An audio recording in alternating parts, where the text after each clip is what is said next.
Hello friends, welcome to golden career. RRB PO की interview classes चल रही हैं। मुझे पता है आपका रिजल्ट नहीं आया है, लेकिन ये भी मानिए कि इंटरव्यू में सिर्फ 9 दिन बचे हुए हैं। तो इंटरव्यू क्लासेस आई नो आप रिजल्ट आने के बाद ही ज्वाइन करते हैं मैक्सिमम लोग, लेकिन प्लीज़ थोड़ा एफर्ट इस बार लीजिए, थोड़ा सा आप कोशिश करिए, क्योंकि आपको इंटरव्यू में बहुत टाइम नहीं मिलने वाला है। टॉपिक है बैंकिंग ऑम्बड्समैन, जो आप देखेंगे। अभी तक जो खबर है, डेट चेंज नहीं है, 12 से ही आपका जो है इंटरव्यू स्टार्ट होगा। हाँ, अगर कल कोई ऐसा अपडेट आता है कि उस शेड्यूल थोड़ा बहुत शिफ्ट कर रहे हैं तो मैं आपको जरूर बताऊंगा, लेकिन फिलहाल डेट 12 ही है। एंड आरआरबी पीओ की इंटरव्यू क्लास ज्वाइन करने के लिए वीडियो के डिस्क्रिप्शन बॉक्स में लिंक दिया गया है। लास्ट स्टेप है, इसके बाद आपको डायरेक्ट 70,000 की नौकरी मिलेगी, तो इसको अकॉर्डिंगली लीजिए एंड टाइम अपना वेस्ट नहीं करिए। चलिए वीडियो को स्टार्ट करते हैं, बैंकिंग ऑम्बड्समैन को देखते हैं। एक बार जब आप डिस्क्रिप्शन बॉक्स में दिए गए लिंक से क्लास ज्वाइन करेंगे, ये सारी वीडियोस दिखेंगी। 90 वीडियोस ऑलरेडी अपलोडेड है, 10 वीडियोस आने वाले 3 से 4 दिन में मिलेंगी। 85 वीडियोस अपलोडेड है, तो लगभग 90 से 100 के बीच वीडियोस रहेंगी आने वाले 3 से 4 दिनों में। और फिलहाल आप इतनी वीडियोस देखिए, बाकी नई वीडियोस के अपडेट तो वहां पर आपको मिल ही जाएंगे। चलिए बैंकिंग ऑम्बड्समैन के बारे में देखते हैं। बैंकिंग ऑम्बड्समैन,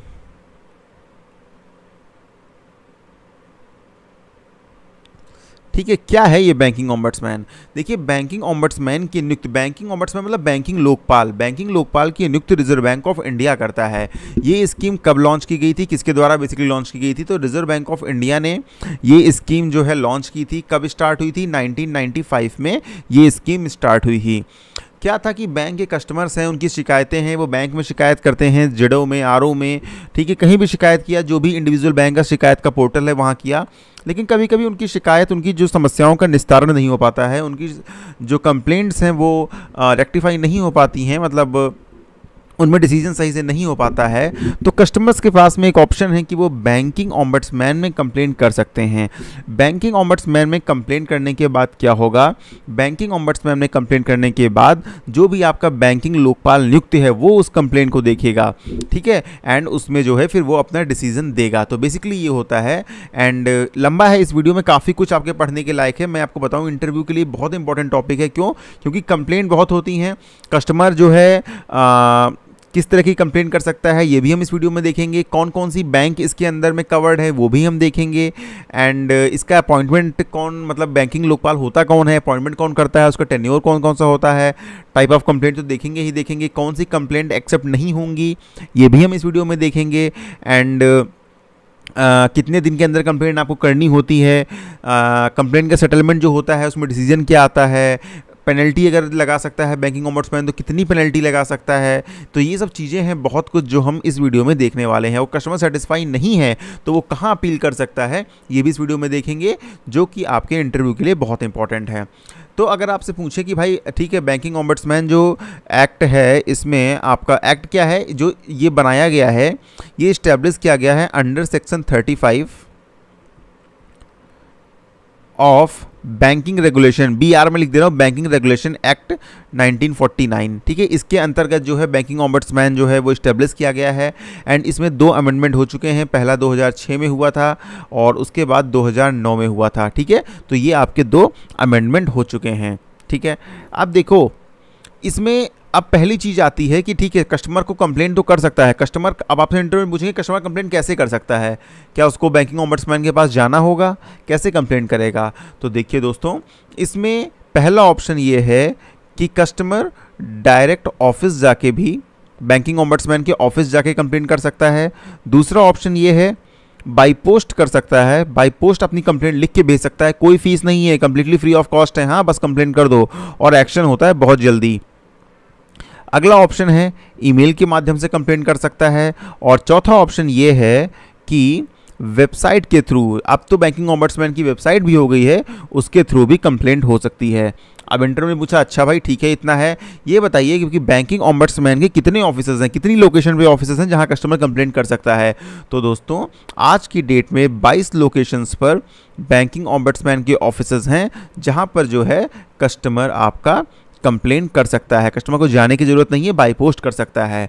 अब अगला क्वेश्चन इंटरव्यू के लिए आपके लिए इंपॉर्टेंट आता है। क्या आता है कि भाई इसमें कौन कौन सी बैंक के कस्टमर मतलब जो है वो कंप्लेंट कर सकते हैं, सिर्फ गवर्नमेंट वाले या कोई भी? तो देखिए, जितनी भी शेड्यूल्ड कॉमर्शियल बैंक हैं, SCBs हैं, उनकी जो है कोई भी हो, प्राइवेट सेक्टर की हो, फॉरेन बैंक हो, प्राइवेट और पब्लिक बैंक हो, या फिर जितनी भी रीजनल रूरल बैंक्स हैं, या फिर जितनी भी आपकी कोऑपरेटिव बैंक्स हैं, कोऑपरेटिव बैंक्स हैं, किसी भी बैंक के जो है कस्टमर वो बैंकिंग ओम्बड्समैन में कंप्लेंट कर सकते हैं अगर उनको प्रॉपर रेजोल्यूशन बैंक से नहीं मिल रहा है।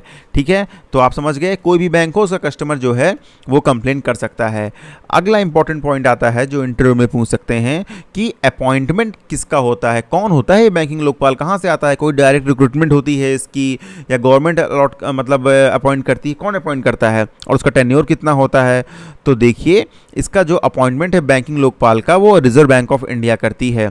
ठीक है, अब रिजर्व बैंक ऑफ इंडिया अपने वन और मोर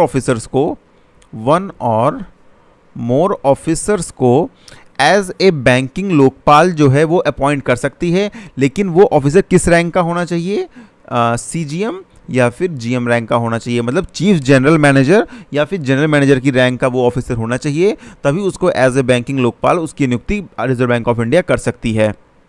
अब जो है उसका टेन्योर कितना होगा बैंकिंग लोकपाल का, जो उस पोस्ट पे होगा, नॉट मोर देन 3 ईयर्स, मतलब वो 3 साल तक रह सकता है, 3 साल से ज़्यादा जो है वो नहीं रह सकता है। अब जो उसकी भी वहाँ पर अपॉइंटमेंट होती है वो एक एनुअल रिपोर्ट अपनी भेजनी होती है उसको। ठीक है, अभी आप पूछेंगे इंटरव्यू में कि अच्छा ये बताओ बैंकिंग लोकपाल तो डिसीजन ले लिया, उसकी रिपोर्ट वो कहीं रिपोर्ट नहीं करता है? बिल्कुल करता है। जो भी आपके पूरे साल में कितने मामले आए, कितनों में निस्तारण हो गया, कितनों में कस्टमर के फेवर में आपने डिसीजन दिया, कितनों में कस्टमर के फेवर में नहीं गया, कितने अभी पेंडिंग हैं, जो भी एनुअल रिपोर्ट है वो उनको 30 जून तक, हर साल 30 जून तक जो है रिजर्व बैंक ऑफ इंडिया के गवर्नर को ये रिपोर्ट भेजनी होती है। ठीक है, तो जो बैंकिंग लोकपाल होगा वो 30 जून तक, हर साल की 30 जून तक उस साल आई हुई सारी रिपोर्ट्स का, मतलब पिछले 1 सालों में रिजर्व बैंक ऑफ इंडिया के गवर्नर को उसकी रिपोर्ट बना के पूरी भेजेगा।